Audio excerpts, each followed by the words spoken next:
Volunteers help families give Khartoum war dead proper burials. This is a sad story that I have to report about here on Bowman Live. In Sudan's war-scarred capital, Khartoum, Red Crescent volunteers have begun the grisly task of exhuming the dead from makeshift plots where they were buried in the fighting so their families can give them a proper funeral. Here is a photo of the Red Crescent volunteers as they exhume Khartoum's war dead from makeshift plots where they were buried during the fighting so their families can give them a proper burial. Sometimes we have to put a picture to things, visualization, so individuals can get a more clear version of what I'm talking about.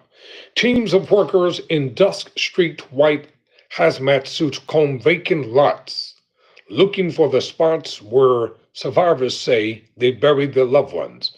Mechanical diggers peel back layers of earth under the watchful eye of Hishamzine Abdeen, head of the city's forensic medicine department.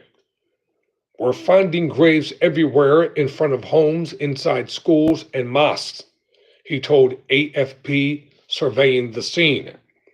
Every day we discover new ones. Here in the southern neighborhood of Al-Sahari, families buried their loved ones wherever they could as fighting raged between the regular army and the paramilitary Rapid Support Forces, or the RSF. When war broke out in April 2023, the RSF quickly swept through Khartoum, occupying entire districts as residents fled air and artillery bombardments and street fighting. In March, the army and its allies recaptured the capital in a fierce offensive. It is only now, after the front lines of the conflict move elsewhere, that bereaved families can give their loved ones a proper burial. My daughter was only 12, said Jawahar Adam, standing by the shallow makeshift grave, tears streaming down her face. I had only sent her out to buy shoes when she died. We couldn't take her to the cemetery. We buried her in the neighborhood, she told AFP. Months on, Adam has come to witness her daughter's reburial, this time, she says, with dignity. Each body is disinfected, wrapped, and labeled by Red Crescent volunteers before being transported to the Al-Andalus Cemetery, 10 kilometers or 6 miles away. It's painful, said Adam, but to honor the dead is to give them a proper burial. Many of the war's deadliest battlegrounds have been densely populated residential districts, often without access to hospitals to care for the wounded or count the dead. That has made it nearly impossible to establish a firm death toll for the war.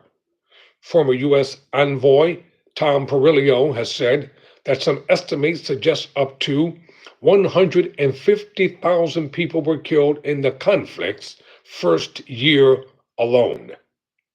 In the capital, more than 61,000 people died during the first 14 months of war, a 50% increase on the pre-war death rate, according to the London School of Hygiene and Tropical Medicine. Of those deaths, 26,000 were attributed to violence. At first glance, the vacant lot in Al-Hazari, where Red Crescent volunteers were digging, seems to be full of litter, pieces of wood, bricks, and old signposts. Here you see a photo of some of the hazmat workers at work digging for the remains of individuals so they can give them a proper burial.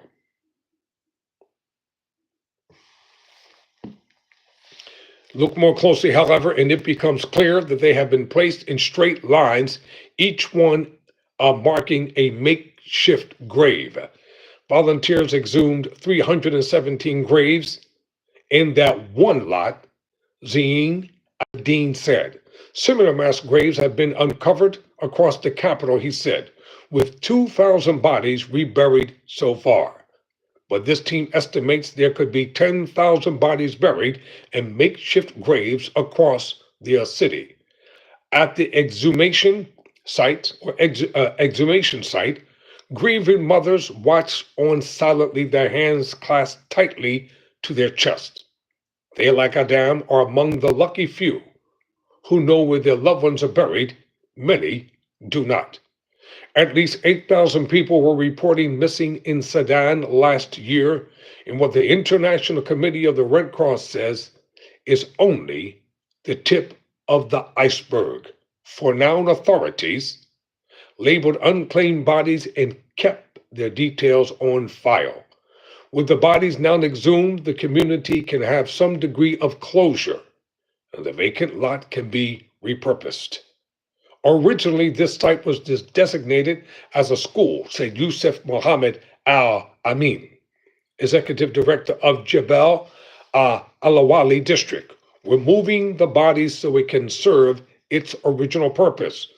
The United Nations estimates that up to 2 million people may return to Khartoum and state by the end of the year, but much depends on whether security and basic services can be restored. Before the war, Greater Khartoum was home to 9 million people, according to the UN Development Program, but the conflict has displaced at least 3.5 million. For now, much of the capital remains without power or running water, as hospitals and schools lie in ruins. Tyrone Bowman, never surrender, never quit.